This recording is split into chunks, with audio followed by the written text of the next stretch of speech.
सबसे पहले है contact process and lead chamber process. अब इसकी बहुत ही सिंपल ट्रिक है। आप सबको पता है नेपोटिज्म क्या होता है। देखो, नेपोटिज्म का मतलब होता है कोई भी बड़ा एक्टर है, मान लो सलमान खान है, सलमान खान अपने करीबी लोगों को, मतलब जो उसको कॉन्टैक्ट में है, उनको लीड रोल दिलवाता है। ठीक है, तो यही अपनी ट्रिक है सिंपल सी। सलमान खान अपने कॉन्टैक्ट वाले लोगों को लीड रोल दिलवाता है। अब इस ट्रिक में देखो, सलमान से हमारे पास आया सल्फ्यूरिक एसिड, और कॉन्टैक्ट से आया कॉन्टैक्ट प्रोसेस, और लीड रोल से, लीड से आया लेड चैम्बर प्रोसेस। अब देखो बहुत ही सिंपल हो गया कि सल्फ्यूरिक एसिड की फॉर्मेशन के लिए दो प्रोसेस यूज होती हैं, कॉन्टैक्ट प्रोसेस और लेड चैम्बर प्रोसेस। ठीक है, क्लियर है। अब नेक्स्ट पे चलते हैं, Ostwald process and Birkeland Eyde process. अब ये कहाँ यूज होती है, किसके लिए है। ठीक है, अब देखो सिंपल सा है कि रात को बाहर ओस गिरती है, नाइट। ठीक है, नाइट मतलब रात, नाइट के वक्त बाहर ओस गिरती है, सीधी सी बात है, बाहर ही गिरेगी, घर के अंदर तो ओस गिरेगी नहीं। तो यही ट्रिक है अपनी, नाइट को बाहर ओस गिरती है। अब देखो, नाइट से हमारे पास क्या आ जाएगा, नाइट्रिक एसिड,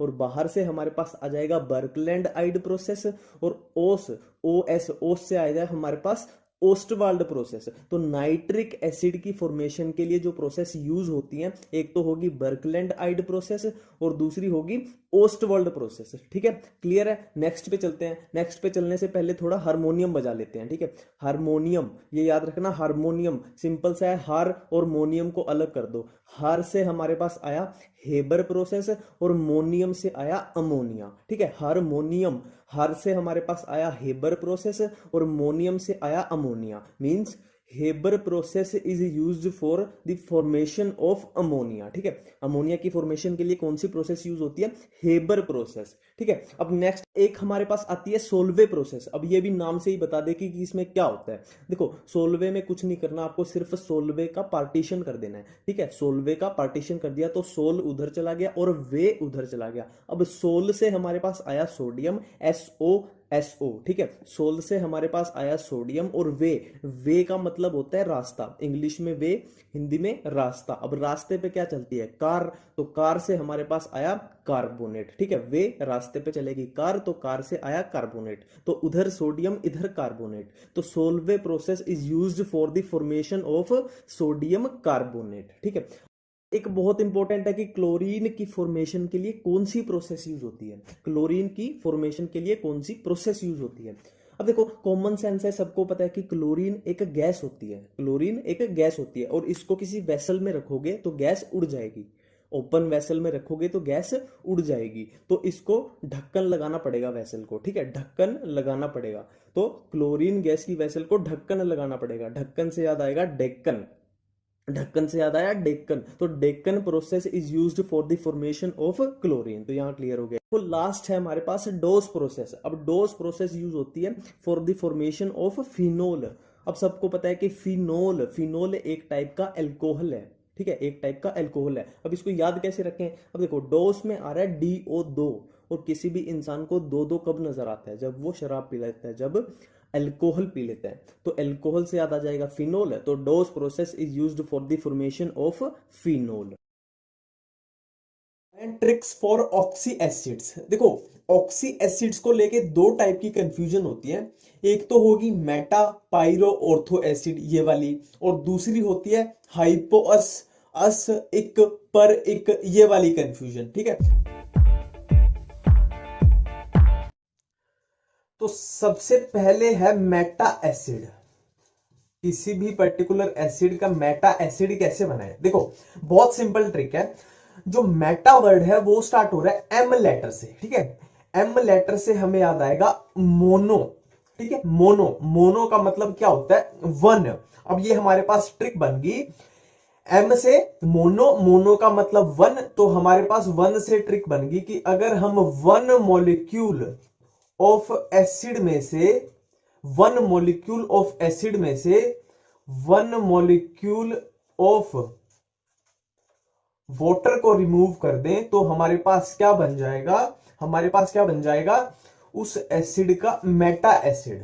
ठीक है, ये हमारे पास ट्रिक आ गई कि मेटा स्टार्ट हो रहा है एम से, एम से हमारे पास आया मोनो, मोनो का मतलब वन, तो वन से हमें याद आया वन मॉलिक्यूल ऑफ एसिड में से वन मॉलिक्यूल ऑफ वाटर को रिमूव कर दें तो बन जाएगा मेटा एसिड।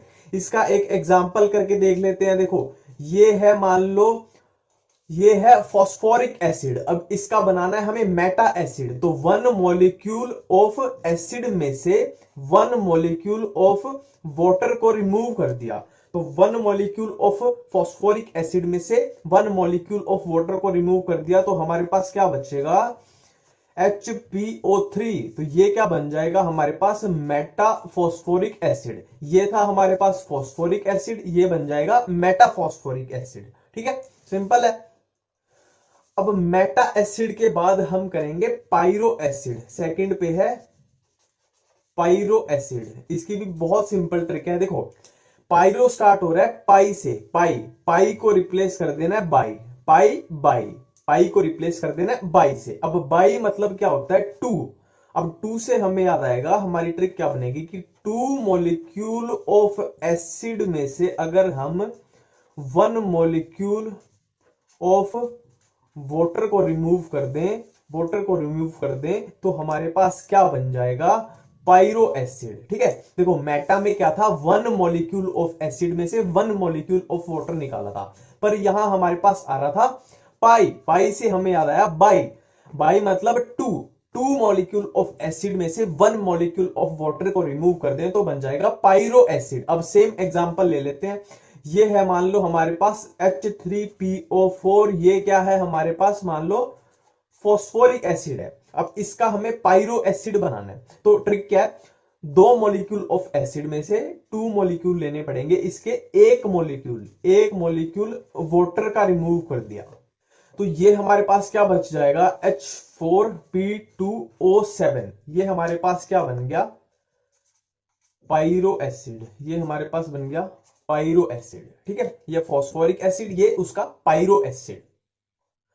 अब लास्ट कंफ्यूजन है ऑर्थो एसिड। ऑर्थो एसिड देखो ये तो सबसे आसान है, बहुत इजी है। देखो ऑर्थो, फिर से वही हमने पहले लेटर को लेके चलना है। ऑर्थो स्टार्ट हो रहा है जीरो से। जीरो मतलब इसका मतलब कुछ नहीं है, जीरो मतलब इसकी कोई वैल्यू नहीं है। मतलब मान लो ये फॉस्फोरिक एसिड है, ये है फॉस्फोरिक एसिड, इसका अगर हमें ऑर्थो एसिड बनाना है तो ऑर्थो स्टार्ट हो रहा है जीरो से, मतलब इसका कोई मतलब नहीं है। तो फॉस्फोरिक एसिड का ऑर्थो एसिड भी सेम होगा बिल्कुल बिना चेंज के। मतलब ऑर्थो सिर्फ नाम के लिए लगाया जाता है, इसका कोई मतलब नहीं है। और ये हमें कहां से पता चला, जीरो से, कि इसका जीरो एग्जिस्टेंस है। जैसा फॉस्फोरिक एसिड है वैसा ही ऑर्थोफॉस्फोरिक एसिड है, जैसा सल्फ्यूरिक एसिड है वैसा ही ऑर्थोसल्फ्यूरिक एसिड है, जैसा क्लोरिक एसिड है वैसा ही ऑर्थोक्लोरिक एसिड है। सिंपल है। अब देखो ये हमारे पास चार टाइप के एसिड आएंगे, हाइपोअस, अस, इक एंड पर इक। अब सिंपली एक काम करना है, इनके सिर्फ नाम को देखना है। ठीक है, क्या करना है, इनके सिर्फ नाम को देखना है। अब इनके नाम को देखो, देखो हाइपो, हाइपो का मतलब क्या होता है, कम, और पर का मतलब क्या होता है, ज्यादा। ठीक है, हाइपो का मतलब कम और पर का मतलब ज्यादा। तो हमें एक बात पता चल गई कि जब हम हाइपो से पर की तरफ आ रहे हैं तो ऑक्सीडेशन स्टेट का इंक्रीज हो रहा है।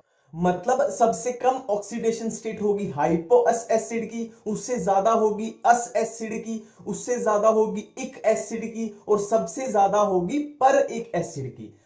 अब हम कुछ एग्जांपल्स करके देख लेते हैं। देखो ये क्लोरीन के ऑक्सी एसिड्स हैं, तो मैंने क्या बोला था कि ऑक्सी एसिड्स की नेमिंग में सिंपली हमें ऑक्सीडेशन स्टेट के साथ खेलना है। ठीक है, तो हम सब में क्लोरीन की ऑक्सीडेशन स्टेट निकाल लेते हैं। तो HClO में होगी +1, HClO2 में +3, HClO3 में +5, HClO4 में +7। ये ऑक्सीडेशन स्टेट्स है क्लोरीन की। ठीक है, अब देखो, अब सिंपली अपनी वो लगाते हैं कि सबसे कम जिसकी ऑक्सीडेशन स्टेट होगी वो होगा हाइपोअस, फिर अस, फिर इक, फिर पर इक, ये वाला लगा देते हैं। सिंपली देखो सबसे कम ऑक्सीडेशन स्टेट मतलब हाइपो, तो ये हो जाएगा हाइपोक्लोरस एसिड।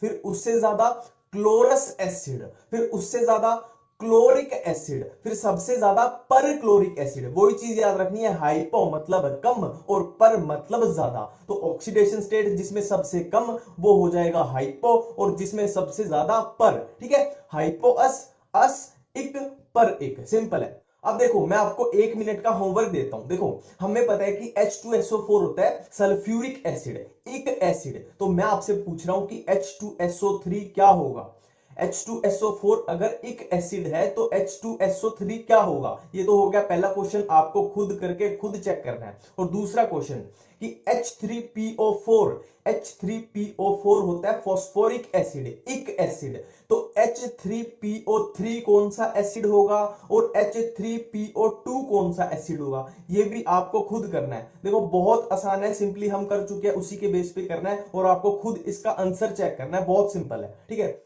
अब एक लास्ट जरूरी बात जिसमें आपको कंफ्यूजन हो सकती है, देखो जैसे क्लोरीन के चारों एसिड प्रेजेंट होते हैं, हाइपो असबी, असबी, इक बी, पर इक बी, ठीक है, हाइपोक्लोरस, क्लोरस, क्लोरिक, पर क्लोरिक। तो जरूरी नहीं है कि सल्फर के भी चारों प्रेजेंट हो या फॉस्फोरस के भी चारों प्रेजेंट हो, ठीक है, किसी एलिमेंट के दो प्रेजेंट होते हैं, किसी का एक प्रेजेंट होता है, किसी के चारों प्रेजेंट होते हैं, ठीक है। तो इसमें कंफ्यूज मत होना, सबके सारे मत